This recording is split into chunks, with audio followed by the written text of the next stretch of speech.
Mən olub ki, cavan oğlanam mən, sən qocalmısan, ay xalaşqa.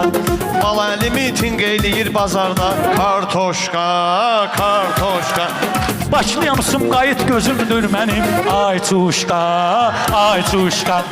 Balaliyə lağ eləyir bu yandan, qoz yiyən induşqa. Ruslan bəlkə biz diyana qoy desin, genayla çebraşqa.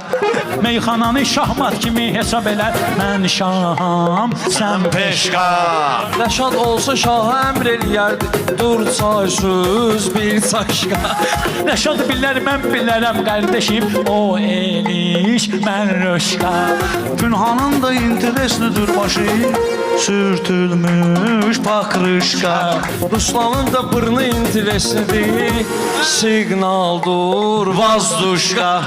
Sən Qalimbagen hədiyyə eləyirəm, iqruşqa, iqruşqa. Rus xalalarla görmüşəm Pünhanı, aleoptistuşqa.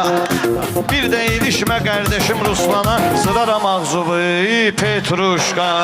Burnu zırpı kişiləri eşitmisən, ay şişqa, ay şişqa.